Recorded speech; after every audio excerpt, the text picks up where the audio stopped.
Welcome back to Navigating the Future. I'm Red Curry, VP of Marketing at T-Kartor. Today, I also get to welcome my new co-host, Sydney Bailey. This is an exciting day. But today, we're also diving into the beating heart of T-Kartor's innovation. That's the engineering and development that powers everything that we do. Hi, I'm Sydney Bailey, so happy to be here. Today we're joined by Per Thyselius, the head of engineering and development at T-Kartor. Welcome, Per. How are you this morning? I'm fine, thank you. And for me, it's not morning, so it's kind of better Oh, for me. afternoon for Yeah, you.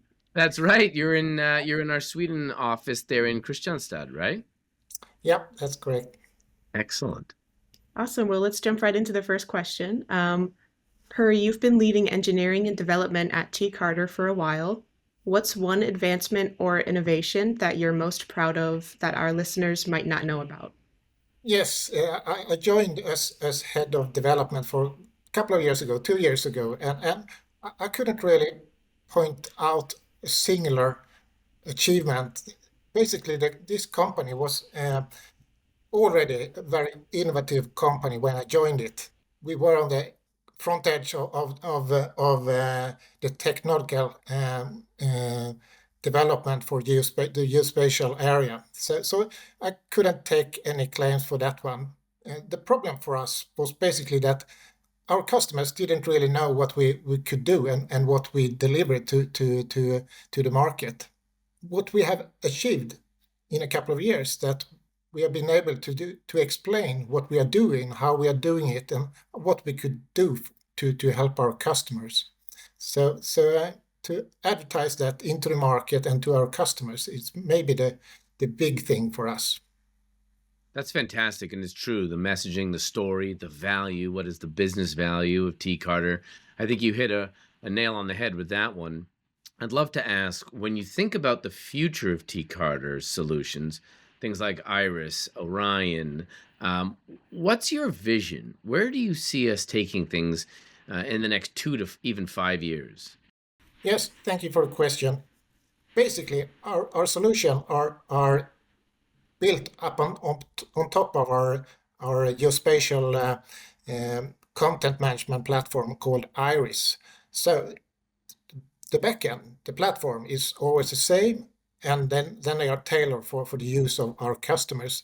And what we need to do in the upcoming years is making it even more usable for us and for our customers to add even more value to the customers.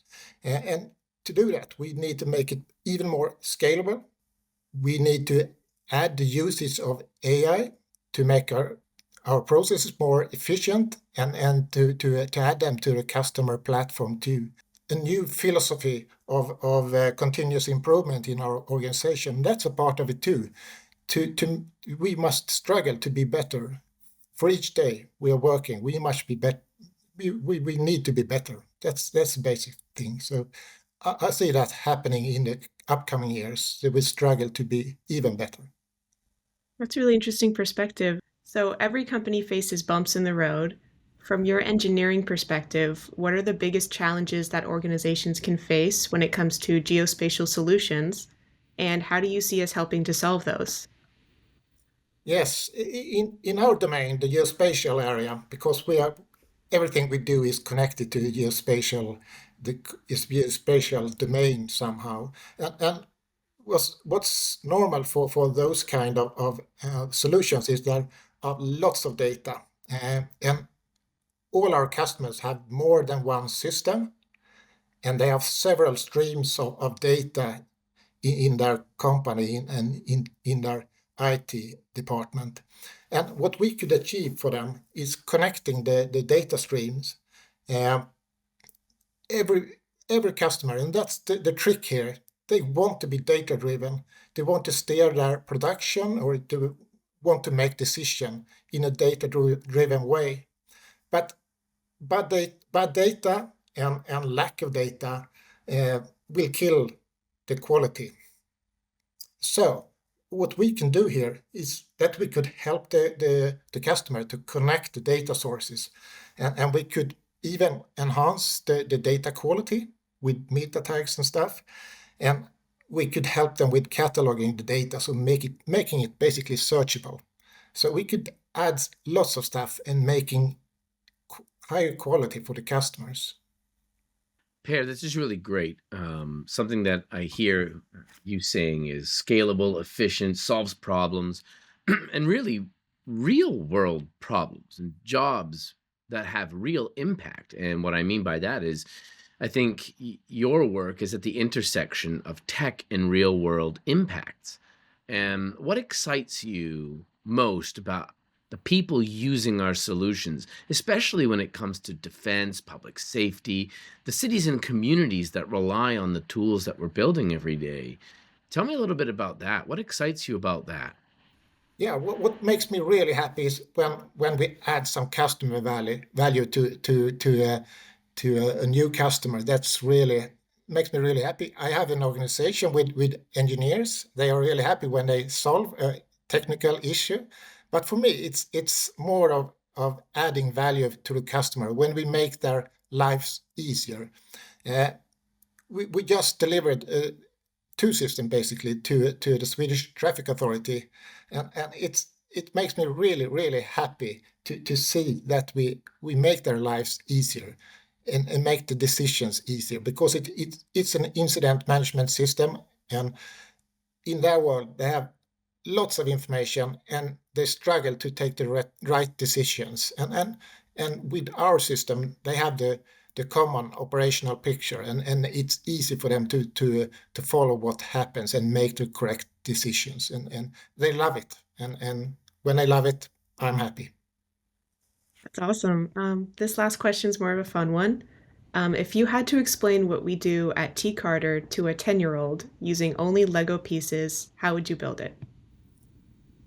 Yeah, it's kind of tricky to explain in a Lego world what we are doing, but basically you could say it like this: that this with the system from T-Kartor, you will know what kind of pieces you have, what kind of Lego pieces you have, and you will also know exactly where they are.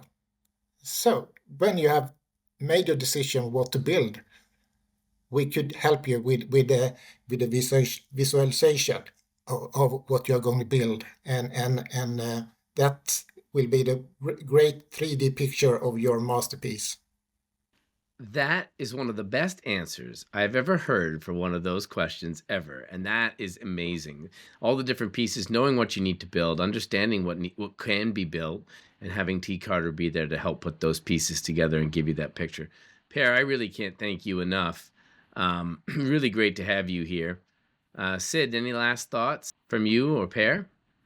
I don't think so. This was a really great episode. Yeah, this is a great chat, Per. I hope we haven't annoyed you too much. I know you're busy, and I know you've got a lot going on in the day, and it's not morning for you there, so I appreciate you jumping on with us today. Thank you. Happy to be here. Thank you, guys. Well, thank you. And that wraps up our edition, this edition of Navigating the Future. I want to thank my guest, Per Thyselius, co-host Sydney Bailey. Welcome to the team. It's exciting, and we'll be back shortly with another edition. You can follow us on LinkedIn. You can find us on YouTube and Spotify. All that information will be posted as we put this up. Thanks again for joining, and see you all again soon.